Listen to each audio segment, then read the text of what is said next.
Black Lives and Solutions panel. And what we are going to be discussing, and I'm just going to read the abstract. This panel focuses on the crisis we have today pertaining to police and law enforcement perceptions through a historic lens. It focuses on the history of minority and police perspectives, along with community support and interventions. So we're going to talk about what's going on and how we can create change, and also the positives of the situation and the negatives. But we're going to do it through a historical perspective. A discussion relating to BLM will be the focus, with differences regarding the movement with representatives from the Black Panther Party, police and law enforcement, and different disciplines throughout, and a representative from the BLM.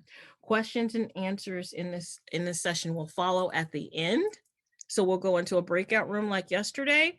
So right now the panel will speak. And if you want to talk to the panel at the end, at 10:30, we will go into the Q&A. All right. So without further ado, we are going to have this wonderful panel introduce themselves. We have Aquil with us right now, Tory Johnson, Paul Acosta, and Jim McDonnell and Cheryl Moody will be joining us. So right now, let's start with who wants to go first and introduce themselves? Go first. Is that okay? All right. I was trying to get on that unmute button there. Good morning, everyone. Colleagues on this call, on this panel. I'm grateful to be here with you for this important discussion. I hope that by the time we're done, that we're taking a really, really good look at all aspects of this particular topic and come forward with the understanding that perhaps we can move towards a better place in our society. And I think that's the goal for all of us. My name is Paul Acosta. I've been in law enforcement close to 30 years. Began my life in New York City, where I grew up in the South Bronx. I transitioned over to serving my country in the Marine Corps. Spent 4 years of service there, active and inactive, a total of 8. And I entered the law enforcement profession in the great state of North Carolina. And then I transitioned to the state of Florida, where I currently serve as the Assistant Chief of Police for the Miami Beach Police Department. I hope to bring some value to this discussion. And I look forward to hearing from all of my colleagues and their valuable input this morning.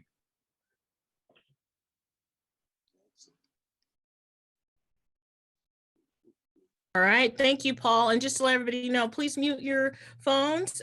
We will have the chance for discussion later. I forgot to tell you about the Zoom etiquette, and we have a zero tolerance policy. So please do not be rude or disruptive. If you are, then we will move you into a breakout room where you can chill out. And if you don't chill out, then you can be removed from the conference, because we want to make sure this is a safe space for everyone. Okay, Grandmaster Aquil Basheer, I see your mic is open. So let you introduce yourself. Well, good morning, Debra and everybody here. I'm gonna be really brief. Most of you know my history. I think it's even in the overview. I'm Aquil Basheer, founder of the Professional Community Intervention Training Institute, the License to Operate movement, the BUILD program, and currently California LA Peace Builders Collective. I've been in activism since the 60s for over 47 years. And our operation, we're violence intervention, public safety professionals. We go nationally, locally, and internationally to assist in peace building efforts around the world, et cetera. With that said, I'm gonna leave it there, and we'll get more into what I'm about as we move through this session today.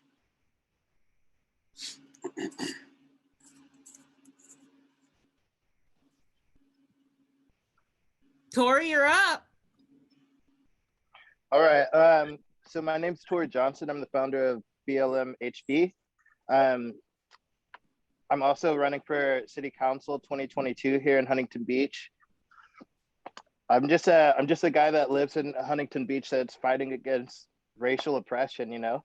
There's a lot of stuff that's been going on within the last, well, really, honestly, in Huntington Beach it's been forever, but like since the death of obviously George Floyd, all of this has been escalated. So I've been really like leading the charge and responding to that around in our local community.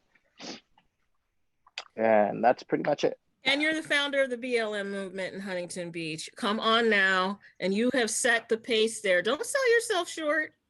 All right. A little humble. I'm trying to be humble. Don't be. All right. And Cheryl Moody, please introduce yourself.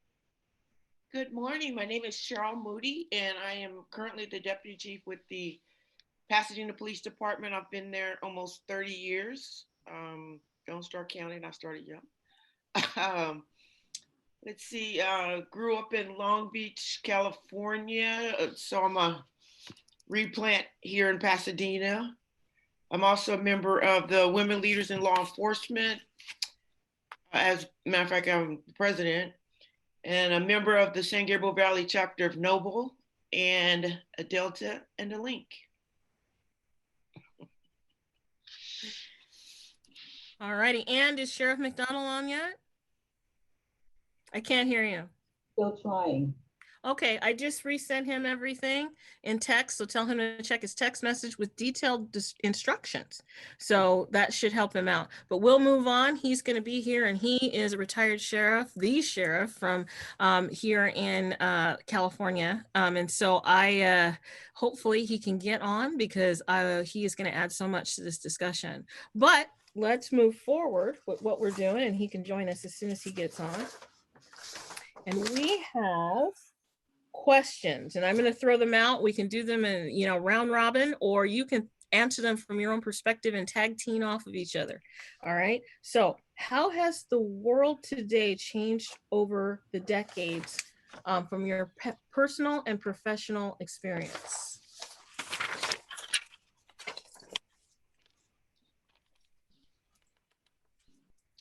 I can get started. So professionally, professionally, the way the world has changed, or policing in itself has changed, in my opinion, and the judicial system, is when I started in 1992. It was towards the end of the crack epidemic, and during those times, everyone went to jail. I mean, they spent a long period of time in jail.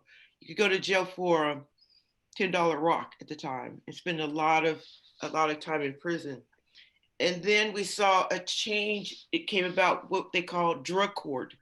So instead of giving these young men and women, and they were particularly young men and women of color, long prison terms, they started giving them, looking at rehabilitation.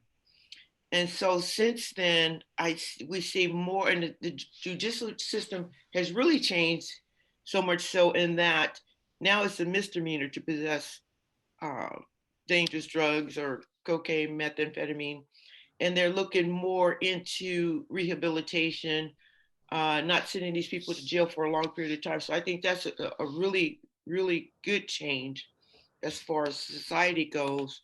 As far as the racism within law enforcement, I think initially when I joined the police department, that's one of the reasons I wanted to join, because I was treated poorly by the police department when I was young in Long Beach.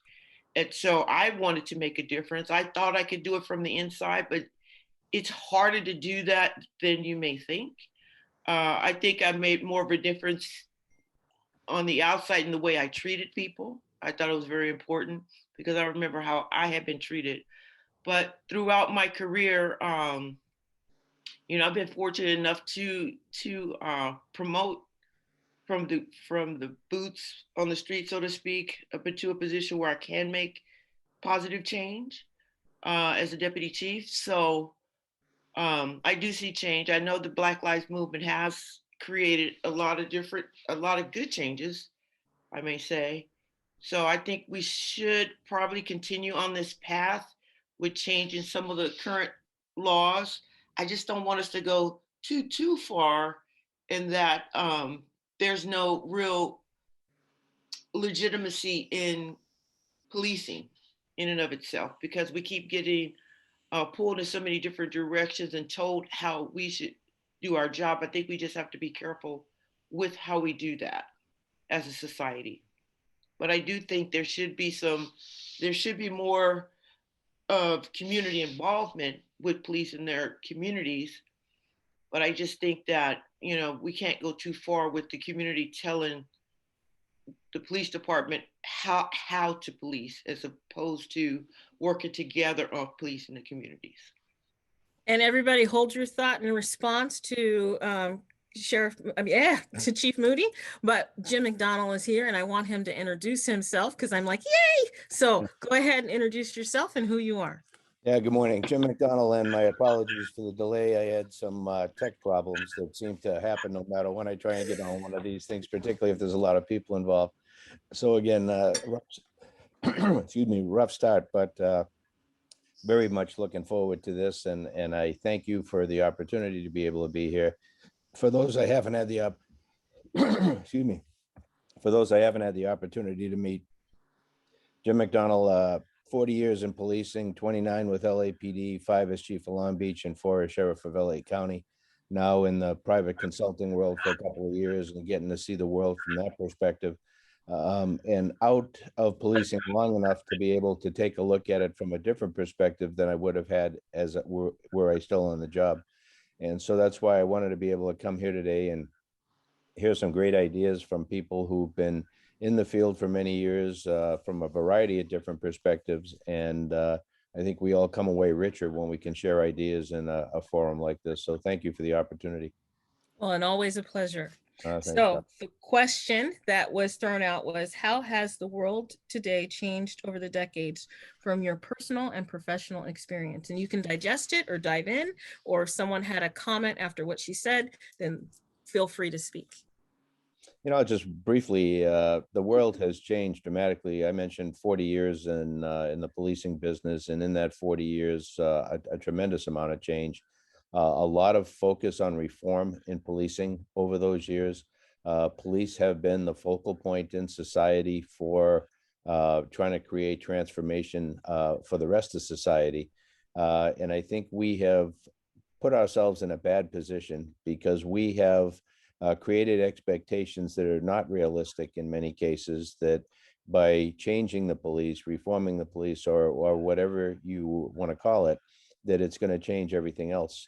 And it truly is societal web that impacts the issues that we're talking about here today, critical issues, but no one institution, policing in particular, can change that. And you know, you look at education, you look at the issues we're dealing with: poverty, education, medicine, addiction, mental health, and I could go on. And all of these different factors weigh heavily into what the role of a police officer is and what they deal with on a daily basis in our society. And these are all critical things that have to be addressed.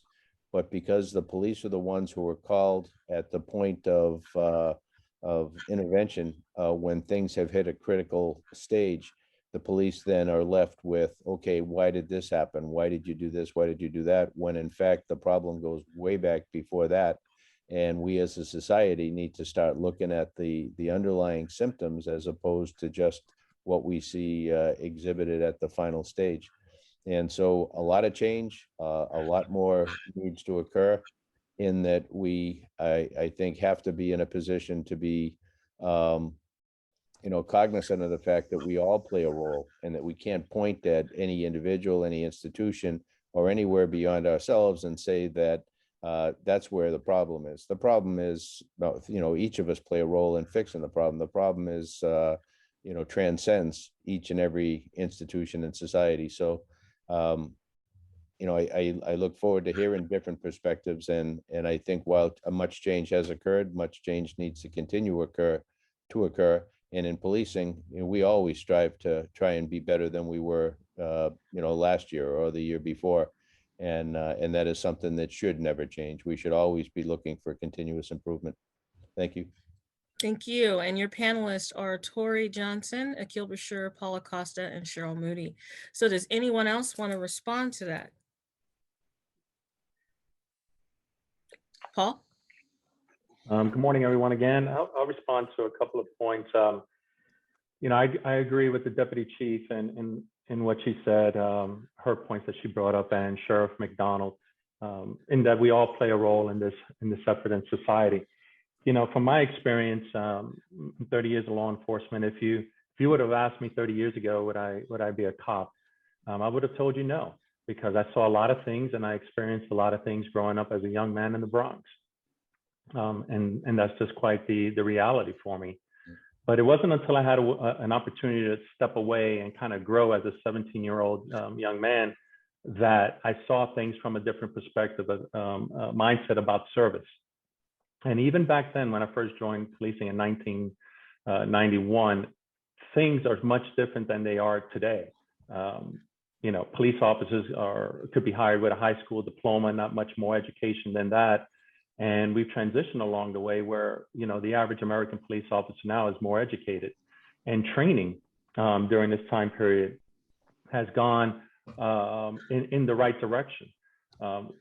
Us in law enforcement, we're always looking to be better, do better, and act better. And we look at different things across the spectrum, across the country, and what other police agencies are doing to improve their training, improve themselves as a department, as leaders in the community, and also how to build, continue to build those community policing bridges that we have that are so important. You know, community policing really took off in the 80s. They did really have an effective, had a strong effect in the community that they served, because it was about establishing relationships and building trust. And the trust was on both sides of the aisle. There was with police and with the residents. And without that trust, we can't get anywhere in society. But since the 80s, we have learned a lot as far as building community relationships along the way. And over the last year and a half, it seems like all the good work that we've been doing in connecting with our community and being part of the faith leaders programs, having community relations boards, and being part of HOAs and business associations. A lot of those invested times and blood, sweat, and tears were really brought down over a dramatic incident that happened with the George Floyd killing. And it's a terrible thing, because it's pushed us back as a society quite a bit.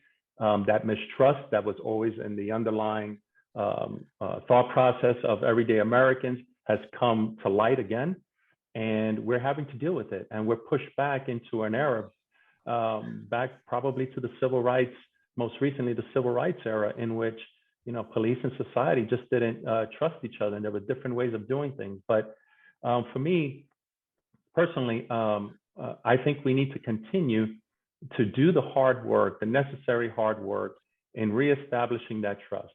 We got to come together and have those difficult conversations. We got to talk about and understand why our community feels the way it does.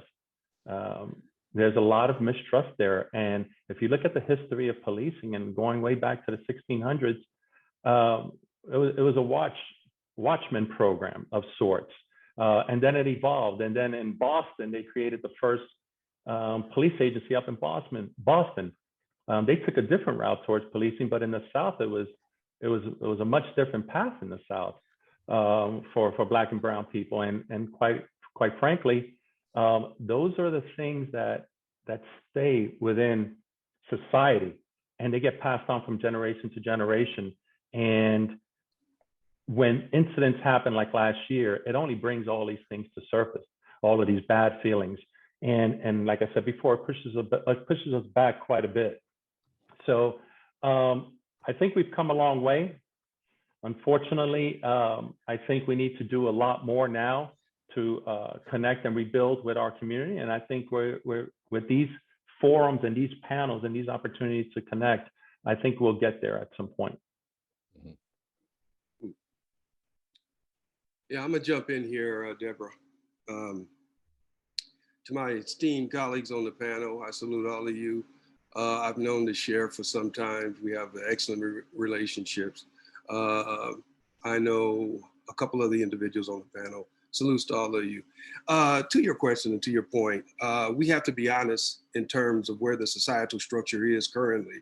The issue that transpired last year, what that did was pull back the onion peel as to the undercurrent of systemic issues that have been prevalent and have not been dealt with for decades. when you look at the concept of why people are where they're at, and you look at the intent which drives those people, yes, there has been change. I will agree with my esteemed panelists, but I think those changes have come from individual perceptions. I think it's been individually seeing a different set of standards, a different set of procedures, a different vision as to what has transpired. What has not changed is some of the underlying current of what drove individuals to take the energy and embrace some of these movements. When I was in the Panther Party, we weren't there as a social club. We were there to deal with the prevalent conditions of suppression, oppression, and those that were societally acceptable as a means of operation to do the type of damage that it did to our communities. So when we look at the context of trauma, when we look at the context of trying to putting this in the continuum of what we're talking about, we took the energy to move in those directions because we wanted to eradicate the pain that we were feeling by being suppressed by the police force and the societal structure. Now, what has happened in terms of policing? I do agree. I think you've got some outstanding officers. I think you've got some outstanding leadership within the rank and file. But cross-currently, you don't have that throughout the standard that dictates how most police operations operate. And this is the issue of concern. One of the biggest issues that we have to deal with is this inflection of public safety. Police by themselves do not define what the public safety system looks like. And until we have an inclusionary perspective of putting the public back in public safety, helping them draft some of the policies in terms of how to engage these communities and how to deal with some of them systemic issues that I was referring to, systemic racism, systemic inequality, systemic inability for people to have hope because they feel that they cannot move themselves forward in a suppressive system in these especially marginalized communities. Until we deal with some of those fundamental root causes, we're not going to see the type of communal or societal change that we need to move this process forward. Lastly, and I think most importantly, and I think the sheriff said it so well, which I do agree with, we have to embrace the concept of shared safety. Shared safety means that the responsibility of safety in a community belongs to everybody in that community. With that being said, and if we're going to operate from a collective perspective, what we have to do at that point is define the expertise that the different people are bringing to the table. So one of the things that is going to be very imperative to move us forward is that clarity of understanding. And we have got to humanize each other in that process, give the fundamental respect, even though I might be diametrically opposed to how you operate, I have got to give you humanistic respect and say, okay, at the end of the day, if we are all striving for public safety, which is exactly what we were doing in the Panther Party, which is exactly what the police are supposed to be doing and are in many cases, which is exactly what the Black Lives Matter is doing, we know we have an end target, we have an end point. We might take different roads to get there, but we've got to figure out how we can reach that end objective and respect each other and humanize each other in the process.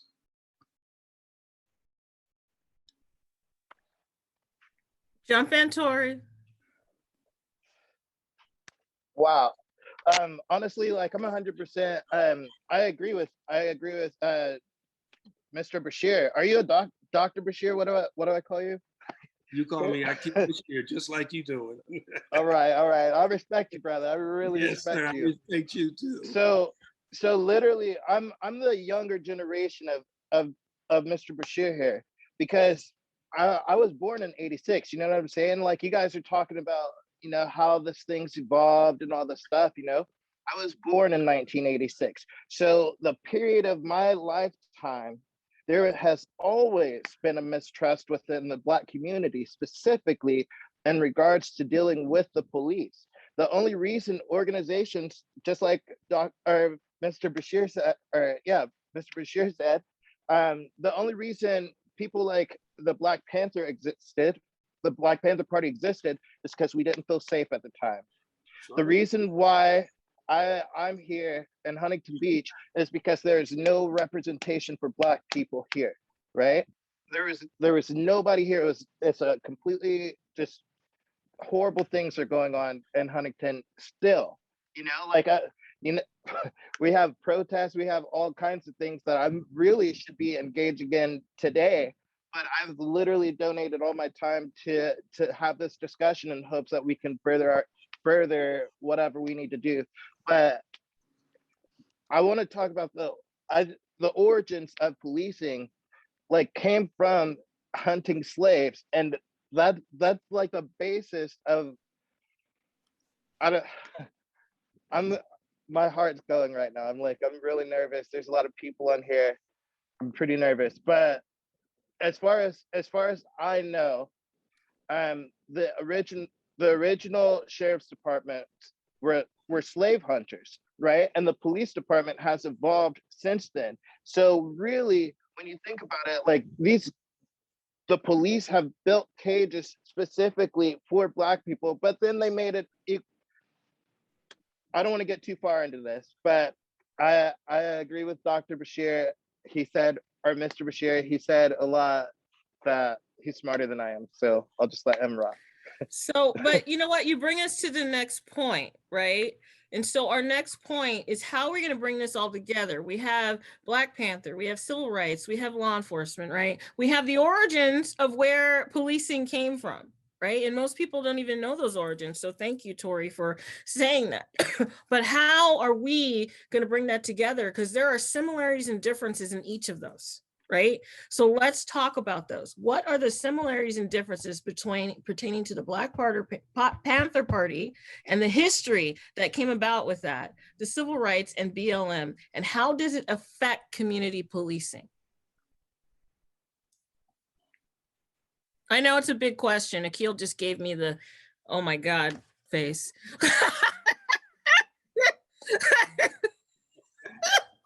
No, Debra. I know my esteemed colleagues will jump right in there, and I'll piggyback on what they say. Could you repeat the question one more time? Sure. So we're bringing it all together, right? So what are the similarities and differences pertaining to the Black Panther movement, civil rights, BLM, and how does it affect community policing? Well, I'll definitely start here. Like, I can't speak for every community, right? That's why there's a different organization that focuses on its own community, because that organization knows what's happening in that community specifically, right? Like me, I can only speak about what the things that I know. If I don't know what's going on, obviously, like there's a lot of really smart people in here, people with doctorates, people that have been sheriffs for 40 years or whatever. You know, there's a lot of people that are a lot smarter than me. So like, I don't claim to know everything, but I can speak specifically on my experiences here. And so again, the reason why I exist here in Huntington is simply because we don't feel safe here. I don't feel safe here. Like there are active skinheads running all around Orange County proudly. Like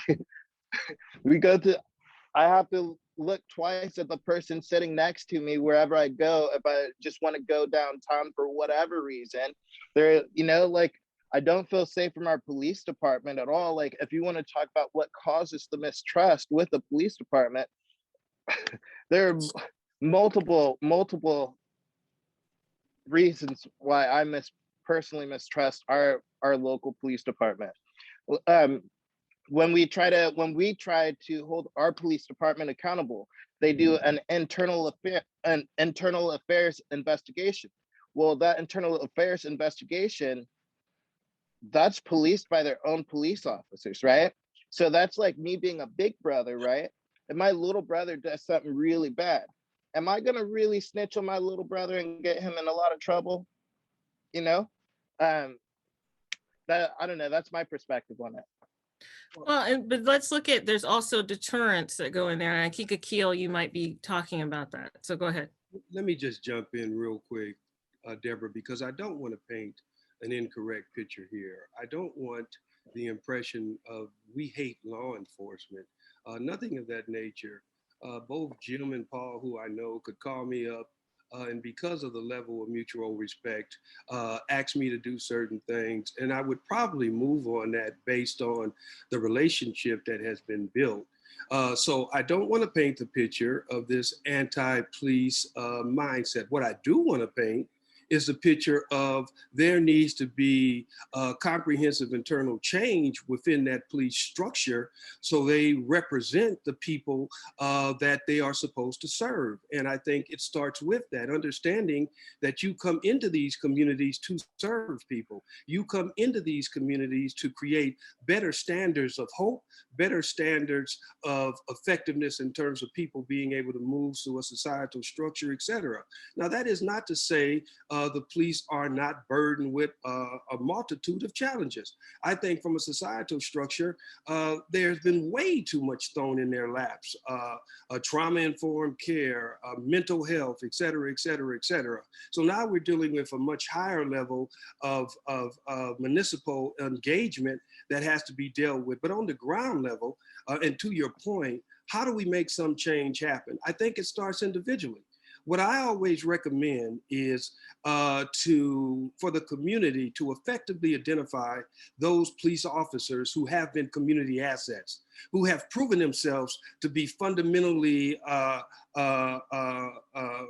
constructive in the relationship with that community and how it moves that community forward. Why is that so important? Because the police departments are not going anywhere. So if that be the case, us in the community must define the type of police officers that we will engage with based on the behavior and characteristics and what they bring to the table. So I wouldn't even try to attack the leadership system as we try to engage developing these better relationships. I think we have to deal with the individual officers and what those officers bring to the table and start from the bottom up. Now, eventually, we are going to have to get to that leadership structure because that leadership structure is going to have to clearly understand what we need and what we look for in these communities. So that dialogue has to happen.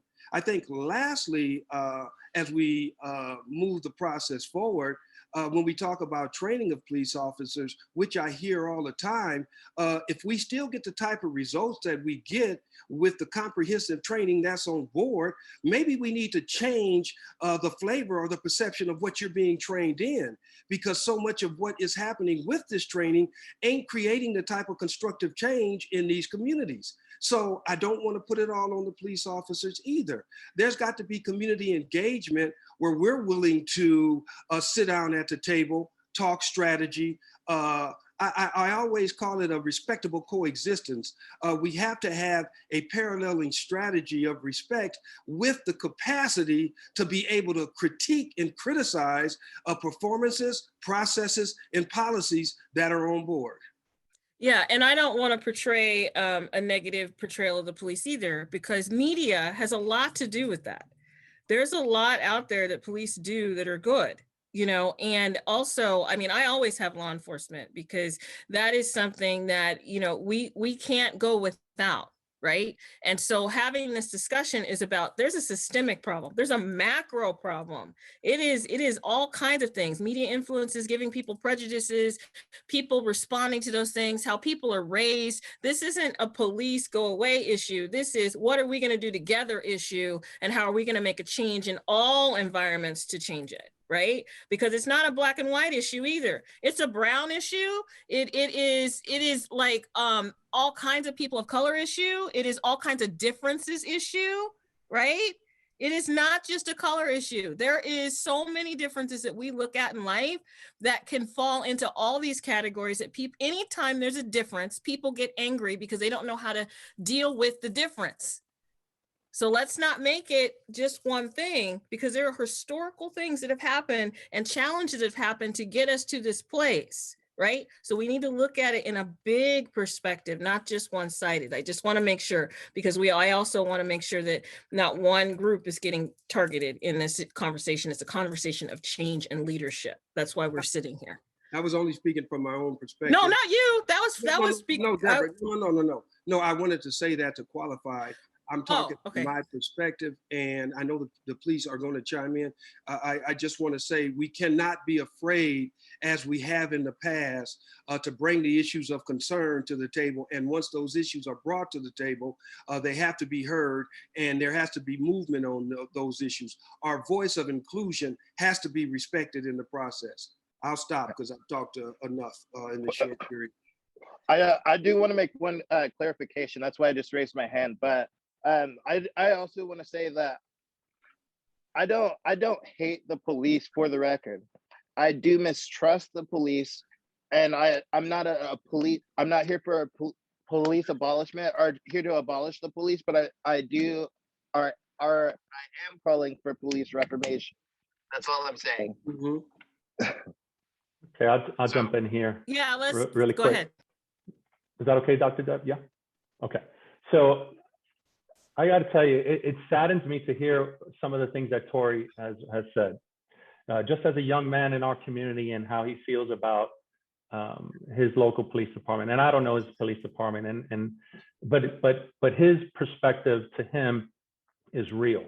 And when you hear that, it saddens me as a law enforcement professional, because there are millions of contacts with our general public, with our public, our residents, our visitors and tourists from across the world, millions of contacts throughout the course of a year.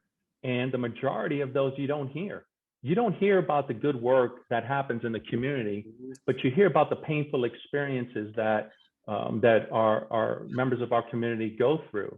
And that's what gets, that comes to the top in every conversation, so to speak. And it just pains me to hear that, but I appreciate Tory coming out and saying that, and we got to find a way to change that in his community. I understand that he's running for city council, so good luck with that.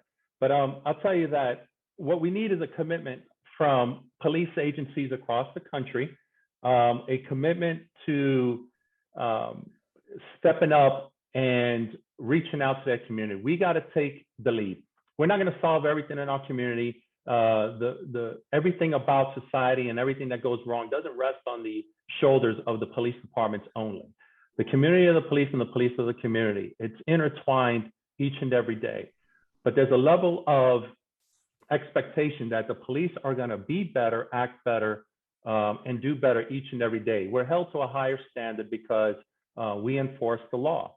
And quite often in society, throughout the years, we have eroded that trust. And, you know, I'm the first to take an honest look in the mirror and say, man, we can do better out here. Where do we go wrong, and what do we need to change? We can't change it for everybody with one, broad brush, so to speak, in one moment in time. But our communities and our police departments, they're leaders, essentially. And they have to come forward and establish things in their own departments, like community affairs units, where each and every day their neighborhood resource officers are talking to members of the community and finding out what's plaguing them. How do we resolve these matters? What are the issues that are most concerning to them each and every day? And have ongoing dialogues and meetings. I got to tell you, a wise police chief once told me, he says, Paul, you got to make those deposits in your community. You got to always connect with your faith-based leaders. Number one, our civic leaders in the community. Regardless if the NAACP, ACLU, regardless, you got to be willing to listen. You got to be willing to come together and find solutions. And you may not agree on everything, but at least from a fair and honest perspective, you're listening to each other. And that's the only way. And like I mentioned earlier, much has been done over the course of many years to try to make things better in our community, but we got a long way to go. And I'll leave it at that for now. Yeah, Dr. Deb, if I could just jump in there, and Aquil laid the foundation. Tory kind of brought it around, and then Paul really, I think, brought it home. It's talking to each other, not at each other. And for many, many years, we worked hard within policing. The whole premise of community policing is engaging the community, focus on the underlying causes of problems and dealing with those, and doing it in a way where you get feedback, and feedback, most importantly, from the community that you're working with. It's a privilege for all of us in policing to be able to serve the community. And I think some forget that at times, and that's what we have to constantly remind people of what you said in your hiring interview, why you want to be here, why this job is so important to you, because you get jaded like any other job. And that reminder is critical and kind of reprogramming, I guess, in your head, the reason that we're there in the first place. And it was to help people. So I think a greater focus on talking with each other about identifying problems that are important to all of us and working together to deal with those problems is a big component of this. And then I think in the bigger picture, what we all have to work at is each and every one of us plays a critical role in public safety. And whether we're wearing a badge and a uniform, or we're a plumber, or we're whatever in society, we all have a role, but we're all members of the community on top of that. And as members of the community, we need to hold ourselves to a high standard and ensure that our friends, our family, and others are also part of that community, and that being a member of a community is a tremendous responsibility if you do it right. And I think somehow we've moved away from that a little bit. And if we can continuously remind each other, hey, we're better than that. Let's let's do it this way. And it doesn't take much to be able to change people's behavior if their friends, relatives, and peers are all holding them accountable for doing the right thing for that community, for the greater community.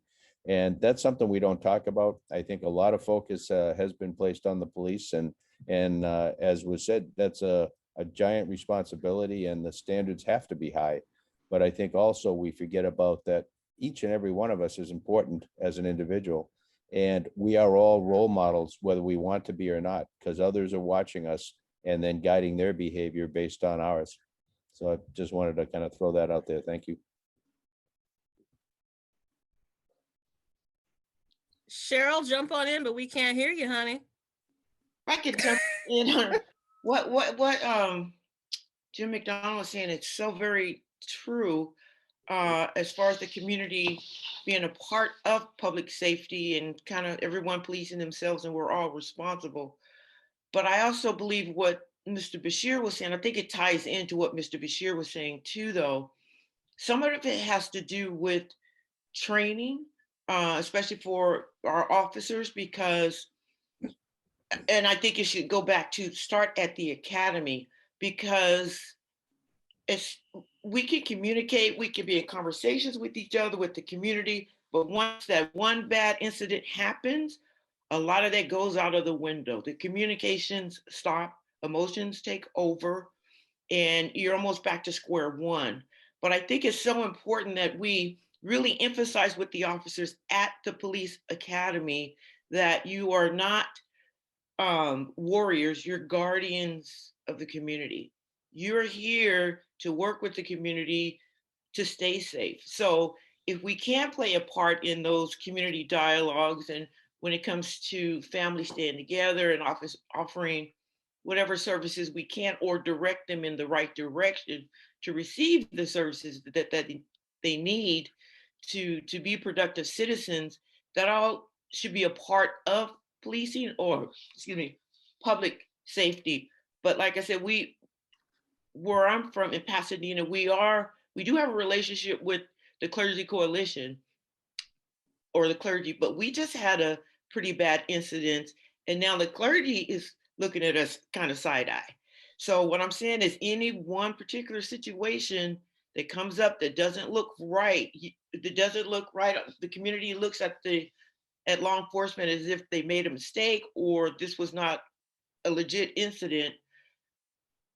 Those relationships really start to suffer. So I think training, yes, training is important, but I believe it starts at the academy. The other thing is, as far as the way things have changed, a lot of times, well, when I came in, we were getting police officers from the community. They lived in the community, they grew up in the community. That's not the case anymore. Our police officers are coming in from different areas, and it's not because we're just reaching out to those from San Bernardino or out east. It's just that those are the people that want to be police officers right now, and living where I live, so to speak, is not really affordable for them. So we try to hire the best of the best, but things do happen.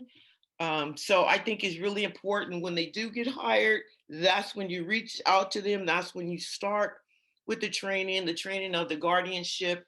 And I do think too, looking at some of these academies, we need to bring in community members to be a part of the training for the officers. And that's my 2 cents. Cheryl, I think you said some outstanding things. I think all 3 of the law enforcement officials are spot on in what they said. I think, when we talk about this term community policing, I think that term is used too loosely. We really need to define what community policing really needs to be in reflection of what that community thinks, as well as what the police officers thinks. That should be a joint concept that is agreed upon, because when you lead off with community policing, that gives the illusion that the community is involved with what that structure looks like. In terms of the police department, from a solutionary perspective, I think one of the most fundamental things that could create so much leverage is that accountability mechanism. Most communities do not feel that police hold themselves to the standard of accountability. And until that is truly dealt with, until communities see that police will hold each other to the standards that they expect community members to hold to the standard of what law or the law enforcement venue dictates, then you'll see the type of real change. And I think a degree of respect that you will see that community lodge towards that a law enforcement entity and agency. But I'm telling you, until accountability is truly increased, and that was the situation we saw last year. That's why I think the slide of energy was what it was on a worldwide perspective, because we were able to see the imbalance in terms of the standards that the police hold themselves to, as opposed to what they expect from the community to hold itself to in relationship to the law enforcement standard. Yeah, I wanted to chime in too. I work a job that's pretty close to, well, not exactly the same, but I work armed security. That's my day job. So really, like, I have all the same weapons, all the same stuff. But the thing that I'm bringing up with that is, like, I think that police should maybe operate a little bit more like security does, because police officers are an emergency response unit, right? When you call the fire department, you have to call the fire department to come put out a fire. You have to call the ambulance to come help that person that's having a heart attack, right? But no one has to call the police in order for them to come wreck your day. You know what I'm saying? Like, a lot of times, especially here in our community, we have police officers that are kind of like bully. They like the flex, the suit, the outfit. They like the girl. Like, downtown Huntington Beach is a special place. Like, I'm sure none of you guys live in a community exactly like this, especially if you're inland. We're right by the ocean. People are crazy here. And so you guys were talking about the police officers, like wanting to be police officers in our own community. Like, I've thought about it. Like, I literally thought about being a police officer within my own community. I was like, well, it's kind of a badass job, Sorry for my language, but I'm like, you get a pretty cool car. It goes pretty fast. You get a lot of cool, toys and weapons and all sorts of nice, cool stuff. But, until there's reformation within the police department, I wouldn't feel safe. Like, I wouldn't feel safe joining our police department, right? Like, I wouldn't feel, for one, I don't even think they'd hire me. And two, you asked why the police are coming from other communities. And based off of what our officers are talking, it almost seems like they're afraid to police in their own community because people actually know them there, right? Like, they don't want to reveal their Facebook profiles. They don't want to do this, or they don't want to do that. Like, a lot of people don't live in the community that they police in, and I feel like it's out of fear. So, I mean, that's something that could definitely change. I could Paul, make a you want quick to point. respond to that? Okay, and then we'll Yeah. move on to the next question. Go ahead. Yes, ma'am. Just a quick response to some of the things that were discussed earlier. Some of the things that you can do in your community, if you don't have it in your community, is create a police citizens relations committee. It's divides of citizens that are both business owners and residents that meet with the police and that have an accountability measure in place, organized and agreed upon by your city government.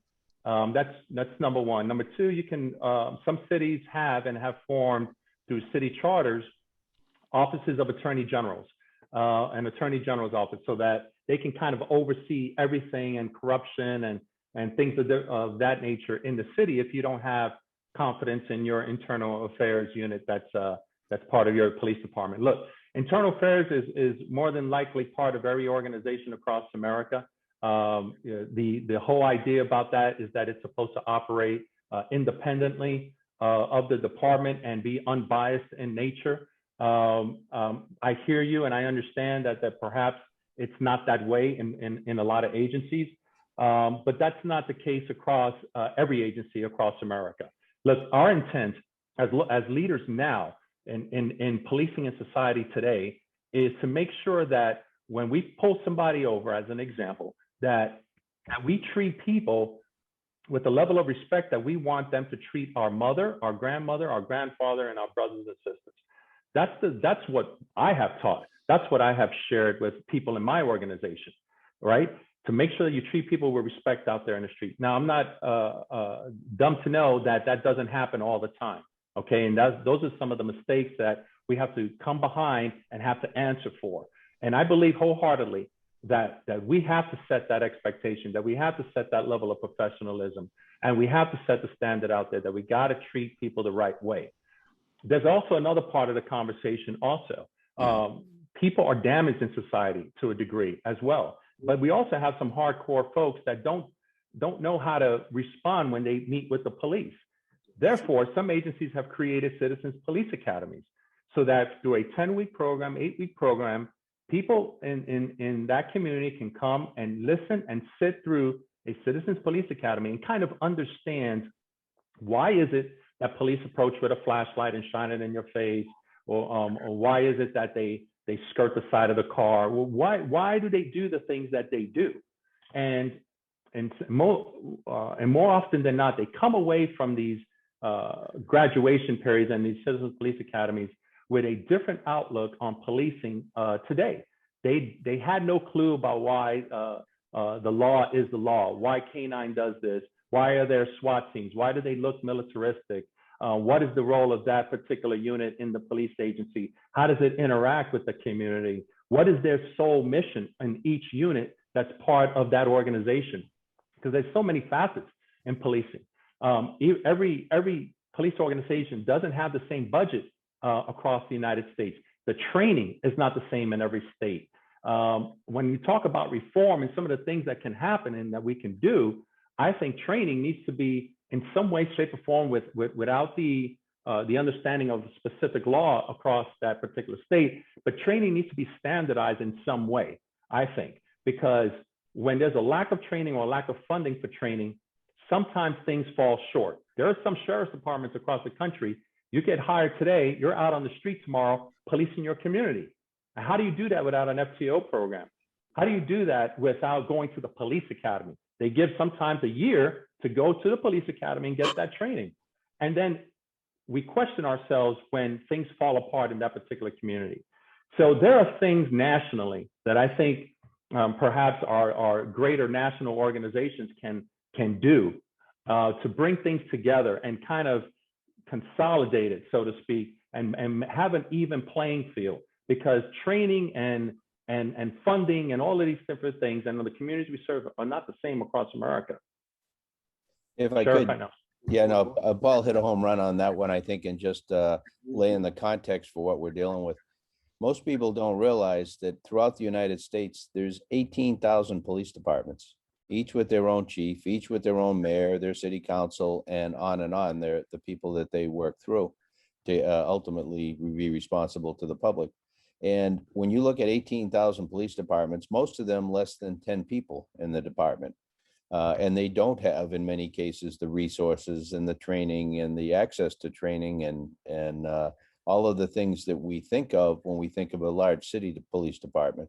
When you look at what's going on as far as the front edge of reforming policing, if you will, or bringing it to the next level, much of that is being done in the larger departments throughout America, and the other departments are trying to do the best they can in following best practices as set aside by the International Association of Chiefs of Police and the Police Executive Research Forum and other entities like that that are umbrella organizations that try and be able to continue to professionalize what we do. And so when you look at, okay, how do we deal with that as best we can, given those circumstances, it comes back once again to doing it on the individual level. You know, each community has a right to expect the best service they can get from the police agency that serves them. And the only way that we can ensure that they are plugged into what's going on is that they communicate and that they participate in Citizen Police Academy. That is a tremendous eye opener for people in the community, because people truly don't know. They base their knowledge of the police department on TV and movies. And that's just normal because that's what we're exposed to. But the reality is often very different. And so I think plugging in, going and meeting the chief in a small agency, going and meeting the captains, the lieutenants, the sergeants, the officers that are out there, or deputies who are out there day to day protecting the community. They're people. They want to know the people that they have the privilege to serve, and they don't get that opportunity. And the busier an area it is, and the more they're running from call to call, the less chance they get to meet with people in an environment that you can just talk freely, and it's not emotionally charged or fueled by all of the other things that radio calls are so frequently fueled with. And so I think if we take a step back and go, okay, you know, we've dealt with some very macro issues nationwide, and they're all legitimate. What we need to do is say, how does that affect me and my community? And how do I make that bridge to the police department for members of the community, many of whom maybe are afraid to come forward and do this? So there needs to be a catalyst in the community that'll be that go-between in the initial stages, at least, to build those bridges and open the line of communication. Because I think so much of what we're looking for answers comes down to communication and the ability as human beings to talk to one another and saying, hey, I'm having a hard time over here with a burglary problem in your neighborhood. Can you help me out? And too often we take too much pride in what we do to ask for help and don't share kind of the background on why we do much of what we do, as Paul mentioned. And if people knew, then it would make a lot more sense to them. But we feel that for whatever reason, that's not something we should share. And by not sharing, then we end up doing it on our own rather than with the community. Thank you. I'm getting like goosebumps listening to all this, because I don't think a lot of people even have this perspective out there. They only know what they know. They only know sometimes what they're seeing or what they're experiencing, and they don't realize that there's a different point of view, and there's a lot of things that go into this. I'm just moving us to the next question. I know, Aquil, you have something to say. Keep it in mind when you have your comments. I'm just trying to get us through all the questions also. So the next question is, why is this discussion important? And looking at it from your point of view of who you were, and I've talked to each of you, like you guys all have many, many years of history and of experience as a person in this society, you know, thinking about it from the movements that have happened and where we're going and incidents that have happened this year. Why is this so important when you respond? And Aquil, I think you wanted to speak next. Well, no, I was just leaning in, listening. Oh, okay. You had your mic open. I'm sorry. I'm just following the microphones. No, I'll definitely go. The reason obviously this is really important because right now we all have an opportunity to learn from each other. You know, we're all speaking about each one of our individual communities that we're individually coming from. Me, again, I live in Huntington Beach. Things are different here. Sheriff Moody, she's in Pasadena. where you at? I'm not sure where Mr. McDowell is, but you know, where the point is we all are coming from different places, so we do all have different perspectives. Now, Huntington Beach is a big city, but it's a small city. So it's not like we don't know each other. It's not like I haven't tried to go try to talk to the police department themselves, you know, to address whatever issues that may be going on within our community or meet with me personally. But yeah, I don't know. But I think that this conversation is just super important because we have the opportunity to hear each other, hear different points of views, learn things that we didn't know, and just really learn to grow while listening to one another. I would agree. We got a group of leaders here who are watching this and who are participating in this. And each one has an ability to be able to talk to so many other people and maybe share some tidbit that comes out of what we talk about this morning that maybe makes a difference in perception, or maybe causes them to want to get more involved in their community and making things better. And if we only get one of those out of this hour and a half we spend together, it was a tremendous success. Leader, I have a group of badasses in their fields, not leaders. And I'll piggyback on both my colleagues, Debra. Look, if we want to get to a point of betterment, it's like self-mastery. We're in a constant state of trying to master self and improve ourselves. And with that being said, we've got to understand some of the flaws and some of the negated detours that caused us not to be able to achieve that degree of greatness. So if we truly want to create a better environment, for public safety, if we want to create the hope in our communities, if we want to give people the resiliency that they can achieve the level of greatness and have the respect for others, even though it might be opposing views, we have got to look at what are some of the causatic factors that cause those gaps to exist in the first place. And conversations like this are so important because those perspectives, as was mentioned, are our own reality. Perspectives and looking at other people's mindsets and thinking process gives us the ability to open and increase our perspectives in terms of how we see things. And to Jim's point, if one person walks away from here with an additional tool for their toolbox, this conversation has been successful. I'll chime in. I'm probably going to walk away with most tools today. You guys are all super smart. Thanks, we're reflecting you, sir. Listen, I'm also learning a lot from everyone here. And what I would encourage is that this dialogue doesn't stop here with script, that I think we're all on emails together. And the only way for us to continue this conversation is to just simply keep on talking, because my information is there. I'm more than happy to pick up the phone on the East Coast. Remember, I'm 3 hours ahead of you. I sleep early at night because I'm a little older. So, but my point is that I am available for that question, that tough comment. If you want to know something that, hey man, Paul, why is it from this perspective, cops are doing these different things? Help me understand it. And I'm always available for that, because at the end of the day, what we're trying to get to here is we're trying to have a society that is safe. The number one job of government is to provide a safe society, and policing is part of that. And that's what we're trying to get to. We're trying to get to a safe society where everyone comes together, understands each other, lives together, respects each other, understand that we're trying to get to the same end goals in the community that we serve. And the only way to do that, again, is to coming together with your local police agency. I too agree that these conversations have to continue.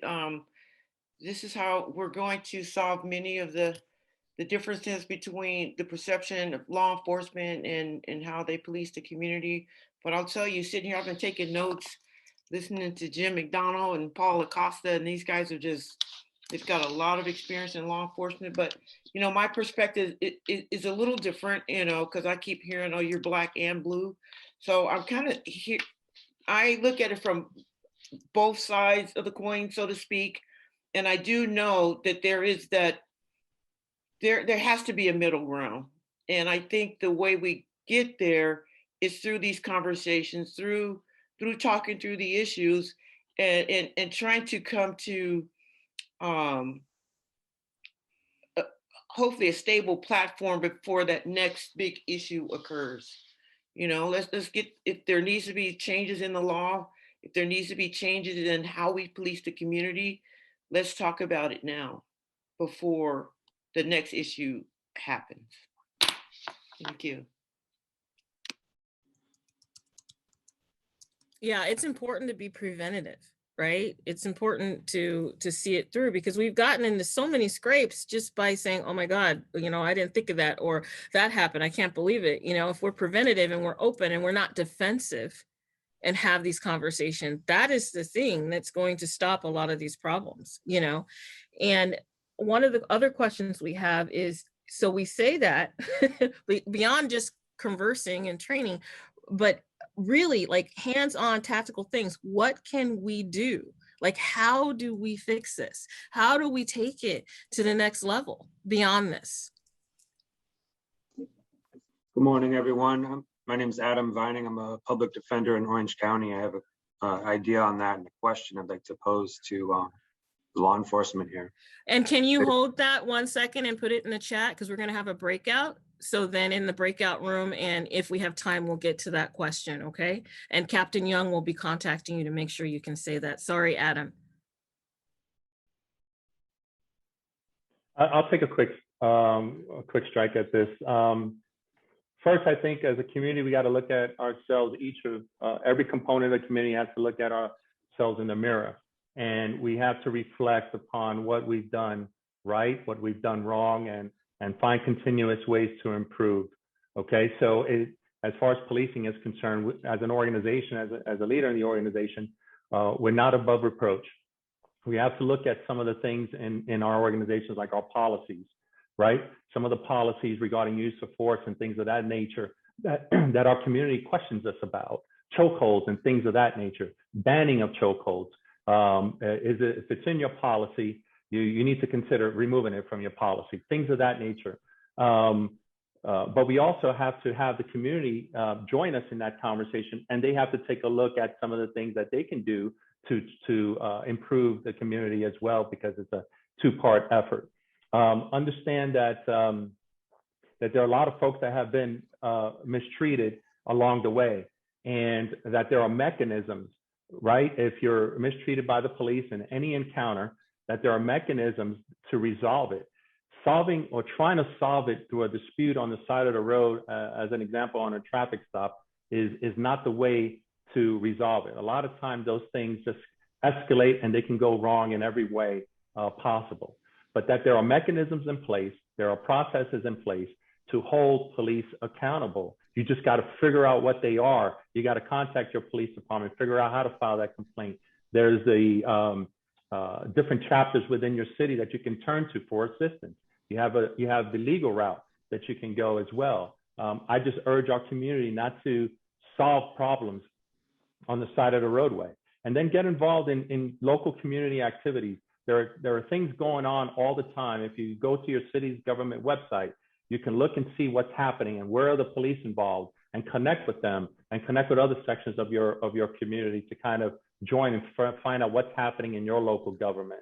And if your city does not have a community relations board or police citizens relations board, then talk to your city council, and maybe someone in your community can become the chair and create one and have that ongoing monthly dialogue with the community. Find out why the police department is staffing up for a particular event. What goes into that thought process and mentality? Why does the police do certain things? And of course, join your local Citizens Police Academy. If you have one in your area, you'll find that you'll have a better understanding from a law enforcement perspective as to why law enforcement does what they do, and how they're guided by that law.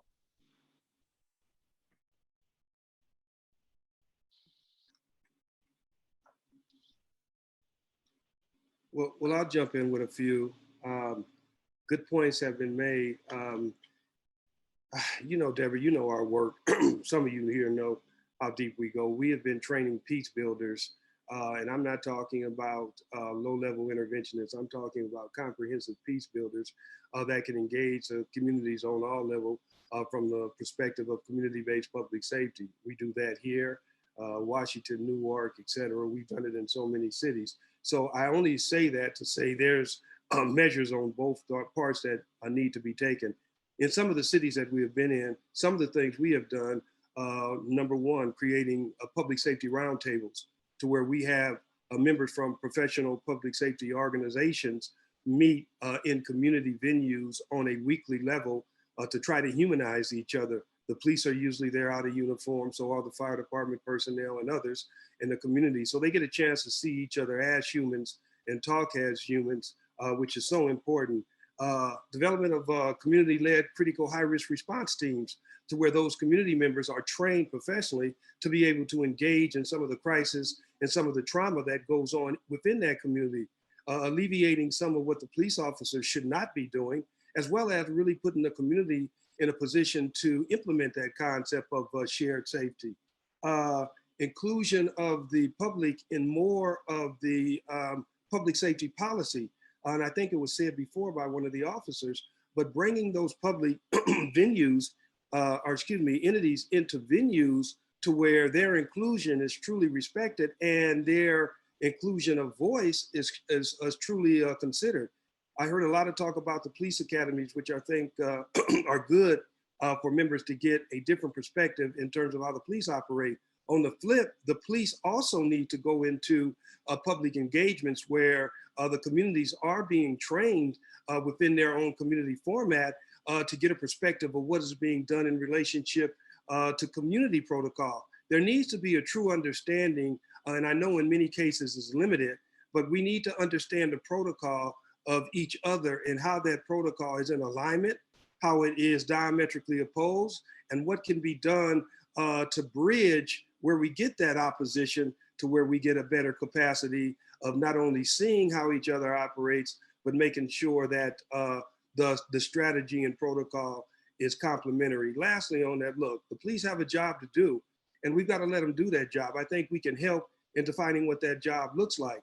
The public has a job to do, which is a different job, but we should also be given the capacity and the support to do what we can for our communities and to move our communities forward. Yeah, I just want to say that, like, with me again, like, I'm not the smartest person in the room. That's probably obvious to everybody now. But I'm not like I'm not here to specifically like attack the police or only focus on the police. Like, that's not my job, right? Like, if a police officer within my community wants to talk to me or do anything like that, like, I'm always open. Like, they all know me. Like, I'm willing to talk. I've confronted them. I've talked to them on many different levels, you know, and not all of them are bad, but like, I'm dealing with this on a more individual basis, you know, like I'm literally targeting the cops that I know about that are out of pocket, right? We all have police within our community that are out of pocket. Those are the people that need to be dealt with. Like, they cannot continue to bully and harass communities that they don't even live in. If you're not from, I grew up in the hood, I'm from Indiana, you know, things are different out there as well. Like, literally, where I'm from in Indiana, the KKK was founded 30 minutes from my house in Elwood, Indiana. If you guys know your history, you know they came from Elwood, Indiana, right? My house is 30 minutes from there. So I grew up with all of this. Like, I'm not directing my attention. I'm not parading through the streets, screaming app cab or anything like that. I've never actually done that. In fact, I've always told my people, I don't really want to see those signs at, like, you know, my protests or whatever, because I want to keep this respectful. The police show up to protect us, right? And so as long as they're doing their job, I'm good with that. Like, there's no complaints from me as long as the police are doing their job. But when the police start bullying within a community that they're not a part of, that they don't understand how that community works or operates, that's when it becomes a problem for me. I don't know what we can do about it, though. because they're police officers. So that's why I'm running for city council.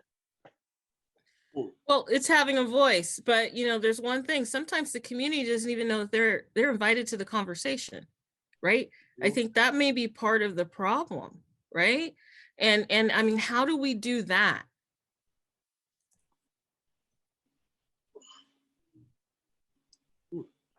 Dr. Depp, your question was, how do we invite the community to the conversation? Yeah, they don't even know that they can. They don't even know that they can be in So- these discussions with you, right? And we're doing it here, but they don't know. You're right. And that's why it takes Sheriff McDonnell and the deputy chief know this. Forward-thinking leaders know that they have to be in constant conversation with their community, have to, through social media engagement.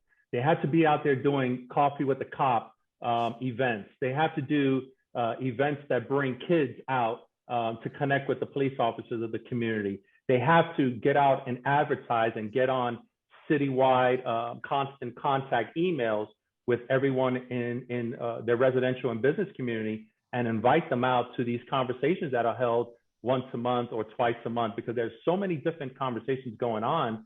People perhaps don't really know that unless you're being proactive out there and getting the message out. I can tell you that in my agency, we have countless meetings with our community every month. Every day, we're always doing something. And then there's always those impromptu conversations that happen at 6 o'clock in the morning when I'm on my way to work, and that I get a phone call from a community member about something that occurred, something that happened, something they want to run by, something they want to participate in. It's all about making those key deposits in your community, because when something goes wrong, the community will get it. They may not be happy with it, but they understand where it's coming from, and either they're going to hold you accountable and be out there in the forefront and ask you those questions as to why, or they're going to support and understand from a different perspective. So it's up to the police department to really connect with their community. And if I could just, I think that's exactly right. In my mind as well, that the police have a responsibility to do police community relations, but maybe we're doing that in a way where it's plugging in people who have an interest in talking with the police, rather than tapping into pre-existing organizations that deal with school, that deal with sports, kids sports, other aspects of life that everybody is so busy with.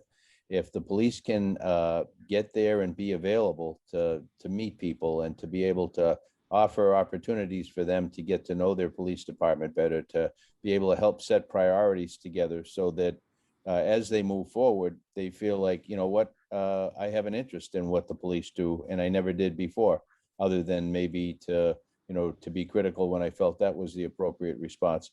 But there is so much good going on that never comes to light, as was touched on before, that I think people would truly be proud if they know what was being done on their behalf in so many different cases.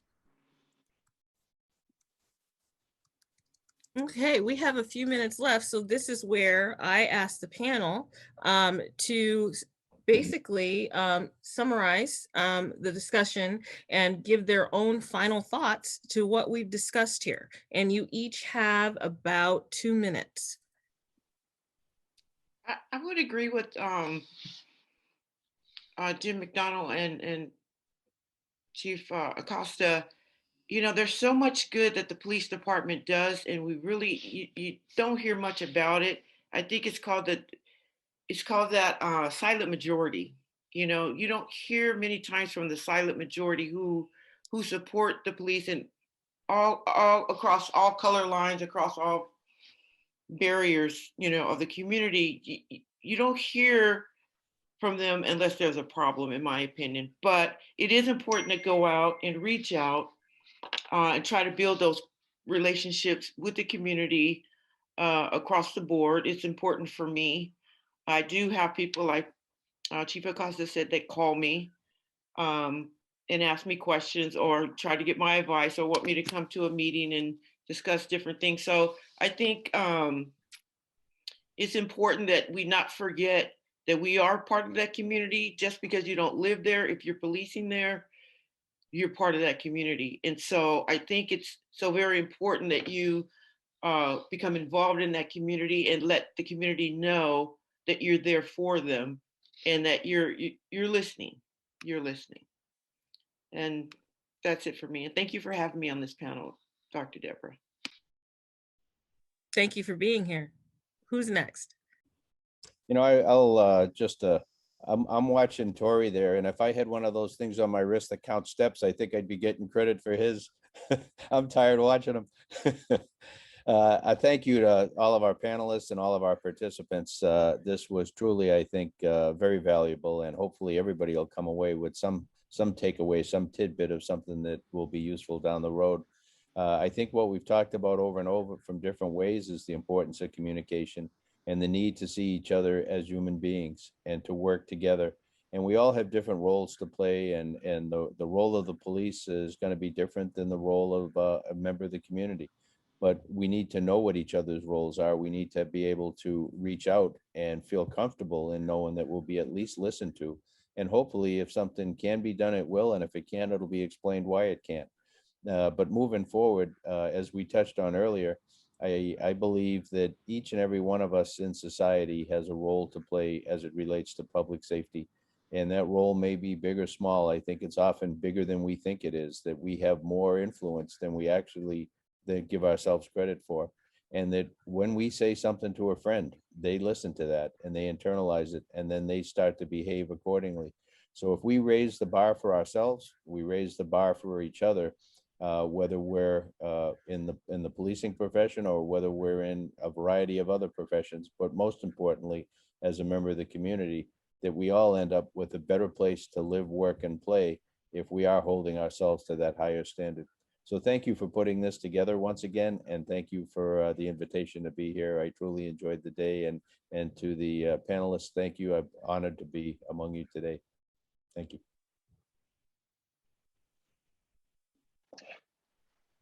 Yeah, I want to give a shout out to Dr. Warner and Mr. Scott Obler for allowing me to join this, because Scott hit me up for this note. I didn't know what was going on. I didn't trust it at first. There was a lot of people have been in my inbox. It's like, oh, great, here's another one, you know? But really, like, this has been super amazing to really hear everybody's perspective and be able to listen and learn from each other again. The key to growing, I believe, is the ability to listen. Once you can listen, you're able to understand, you're able to reason, you know, you can hear the other side of things, and you guys can actually get somewhere rather than us just sitting here screaming at each other. A lot of people have, since I'm BLM, you know, a burn, loot, and murder, that's what they're saying about me. I'm here to change that narrative. Like, I want to change that narrative. Just like the police have a bad reputation, I have a terrible reputation around our city right now. They think that I'm here to destroy our city, but I'm here just like the police are. Really, I'm just making a difference. I'm here for the minorities. I'm here to bring, not specifically for the minorities, but I'm here for everybody. But I felt like the minorities within our community didn't have a voice. We make up 1.6% as Black people, the Black community here in Huntington Beach. We make up like 1.6% of the population here. Out of 10,000 businesses, we only have 3 Black-owned businesses here in our huge city. So these are the things that I'm really trying to bring attention to. I don't really want smoke with our police. Yeah, I'm just here to try to make a difference, listen and learn. So thank you guys all for, you know, talking with me and allowing me to listen to you and spend this time with you. Dr. What's his name? Basheer. Dr. Basheer. Hey, if you wanna listen, if you wanna potentially mentor, like do a mentorship program or something, like I'm the younger generation now. I'm literally following your lead. We don't, like, I have a few elders within the NAACP out here, Orange County. But really, I don't really have any solid leadership. So if me and you wanted to connect on another time, like, I would definitely want to hear more of what you have to say. And not to take away from anybody else, but like I specifically am very interested in what you have going on. We'll make that happen for sure, Troy. Keep doing what you're doing and keep taking the lead, brother. You're setting the standard that others will measure themselves by. We will definitely talk and get together. Okay? Yes, sir. Yes, sir. Yes, sir. And Aquil and Paul, your final thoughts. We have 2 minutes. Go ahead, Paul. Thank you, sir. Dr. Warner and my fellow panelists, thank you so much for the opportunity just to have a conversation with you. I got to tell you, I've taken away a lot from this conversation. And what it does is it allows me to continue the perspective from what you're feeling and what you're dealing with on the West Coast and bring it to the East Coast as well, because everything is pretty, it's almost the same conversation, but we're on different sides of the country. But I'm happy to be able to, in future conversations, bring everyone's perspective to my community. I'll tell you, I just want to encourage everyone to have the courage to engage your local police department and your local government and get involved. Having awareness as to what goes on in your community, I think, is very important. Feeling comfortable around your police officers and your department is very important. We got to remember, at the end of the day, we're here to serve our public, and we're here to do it in the right way.